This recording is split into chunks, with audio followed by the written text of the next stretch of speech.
हमारी संस्कृति, हमारे संस्कार सदा रहें हमारे साथ। सब्सक्राइब करें तिलक। अतिथि सेवा से कष्ट नहीं होता है, उसमें तो एक आनंद होता है। ये आपकी उदारता है। ये क्या कर रहे हो पार्थ? ऐसी व्यंग भरी बातें करोगे तो मेरा धीरज टूट जाएगा। मैं कोई अनुचित कार्य कर बैठूंगी, फिर मुझसे मत कहना। अनुचित? कैसा अनुचित? देखो सुभद्रे, इस समय हमारी परीक्षा की घड़ी है। हमें कोई ऐसा काम नहीं करना चाहिए जिससे हमारे कुल को या हमारी मर्यादा को लाज लगे। यही समय उचित और अनुचित के विवेक का है। क्या उचित है, क्या अनुचित है, इस समय मेरी समझ में कुछ नहीं आ रहा।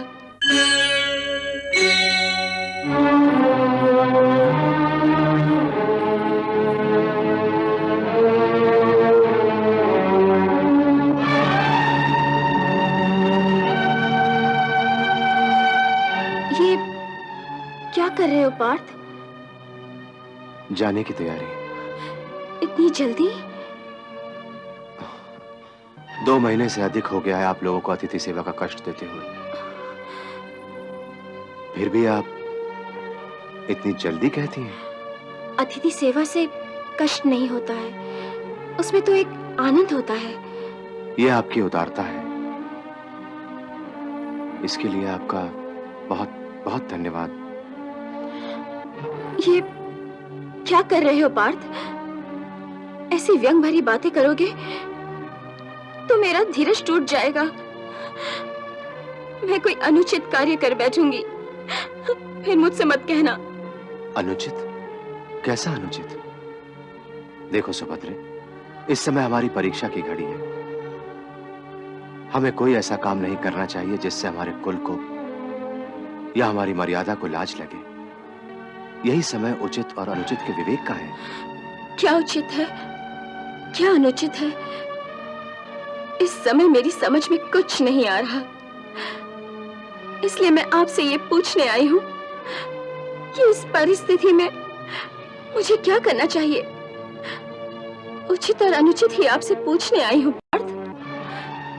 सबसे पहला अनुचित काम तो यही है कि इस प्रकार एकांत में तुम मेरे पास चली आई हो। तुम्हें अब इस प्रकार मेरे कक्ष में नहीं आना चाहिए था। क्यों नहीं आना चाहिए? क्या हम एक दूसरे से प्रेम नहीं करते? करते थे। आज नहीं करते? आज नहीं करना चाहिए। करना चाहिए या नहीं का प्रश्न नहीं है। ये बताइए कि आज हम एक दूसरे से प्रेम करते हैं या नहीं? मैं फिर वही कहूंगा कि हमें आज प्रेम नहीं करना चाहिए। क्यों नहीं करना चाहिए? क्योंकि ये ठीक नहीं। ठीक नहीं का अर्थ बताइए।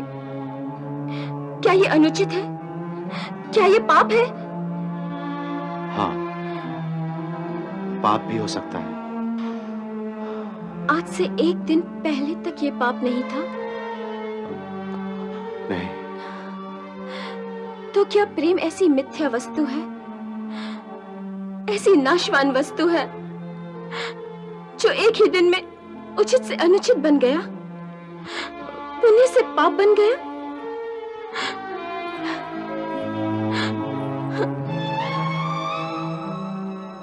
प्रेम को तो लोग परम सत्य कहते हैं। कहते हैं कि प्रेम अविनाशी है, जिसका कभी नाश नहीं हो सकता। तो फिर कैसे हमारा प्रेम एक ही दिन में मर गया? प्रेम मरता है कि नहीं, मैं इस पर वाद विवाद नहीं करता, परंतु जो मैं कह रहा हूं उसे ठीक ढंग से समझने की चेष्टा करो। मैं मानता हूं कि सच्चा प्रेम कभी मरता नहीं है, परंतु प्रेम की कुछ मर्यादाएं हैं, उसके कुछ नियम हैं, उसके कुछ धर्म हैं। प्रेम का सबसे पहला धर्म है बलिदान। वही सच्चा प्रेमी है जो बलिदान कर सकता है। आज मैं तुम्हारी उत्तेजना में अपनी उत्तेजना भी मिला दूं और हम प्रेम के नाम पर कुछ ऐसा कार्य कर बैठे जिससे तुम्हारे कुल की मर्यादा को कलंक लगे, तुम्हारे बहन भाई के संबंध को लाज लगे, मेरे और कन्हैया के बीच मित्रता के संबंध को लाज लगे, तो क्या हमारा प्रेम कलंकित नहीं होगा? प्रेम तो जीवित रहेगा, परंतु कलंकित प्रेम जीवित नहीं रहेगा। अपने प्रेम को कलंकित करना या उसे कलंक से बचाना, दोनों में से हमारा धर्म क्या है, ये सोचना है हमें। केवल शरीरों के मिलने से ही प्रेम जीवित रहता है? शरीरों के वियोग में भी सच्चा प्रेम तो जीवित रहता है, परंतु वो पवित्र होता है, वो कीर्तिमान होता है, उसकी एक शोभा होती है। इसीलिए मेरी बात को समझो सुभद्रे। इस जीवन में यहीं तक, बस यहीं तक हमारा साथ था। भगवान तुम्हें तुम्हारे नए जीवन में बहुत सुख दे, यही आशीर्वाद देकर मैं जा रहा हूं।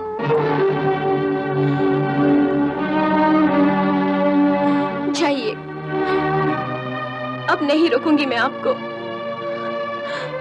मैंने आपकी ये बात भी मान ली कि हमारा प्रेम कभी मरेगा नहीं। हम प्रेम को कलंकित भी नहीं होने देंगे, सब मर्यादाओं का पालन भी करेंगे। इस जीवन में हमारा मिलन नहीं हो सका, ये बात भी मैं हंसकर सह लूंगी, परंतु आपने जो अभी मुझे नए जीवन में सुख का आशीर्वाद दिया, उस आशीर्वाद को मैं स्वीकार नहीं करूंगी, क्योंकि आपसे दूर रहकर अब मैं कोई नया जीवन नहीं जी सकती, और न मैं इस शरीर को किसी और के लिए जीवित रख सकती हूँ। इससे पहले कि कोई और हाथ इसे छुए, मैं शरीर को समाप्त तो कर सकती हूँ। मेरी कोई भूल चूक रही हो तो मुझे अपनी जन्म जन्म की दासी समझकर क्षमा कर दीजिएगा।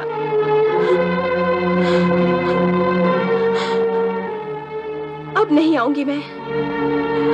हाँ, जब जाओगे तो एक बार रथ से पलटकर जरूर देख लेना। मैं आपके अंतिम दर्शनों के लिए महल की छत पर खड़ी रहूंगी।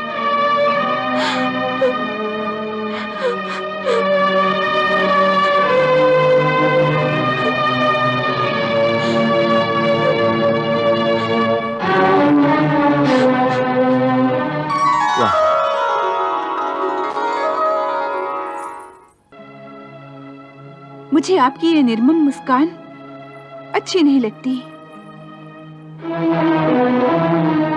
धरती पर प्रेम करने वालों पर क्या बीतती है, उस पर भी दृष्टि डालिए। उन्हीं को तो देख रहा हूँ, इसलिए तो वाह वाह कर रहा हूँ। किसी की पीड़ा में आनंद ले रहे हैं? पीड़ा में आनंद नहीं ले रहा हूँ देवी, मैं तो उनके प्रेम की ऊंचाइयां देखकर प्रसन्न हो रहा हूं। कितना आदर्श प्रेम है दोनों का, प्रणाम करने को जी चाहता है। मैं समझी नहीं। ये स्मरण रखो कि किसी भी बड़े कार्य की सफलता से पहले एक ऐसा कठिन समय अवश्य आता है जब मानव के पराक्रम और उसके धर्म की परीक्षा होती है। यही प्रकृति का नियम है। उस परीक्षा में जो अपने धर्म से नहीं डोलता, वही श्रेष्ठ जीव होता है। मुझे ये देखकर बड़ी प्रसन्नता हो रही है कि अर्जुन और सुभद्रा दोनों ही इस कठिन परीक्षा के समय अपने अपने धर्म से नहीं डोले।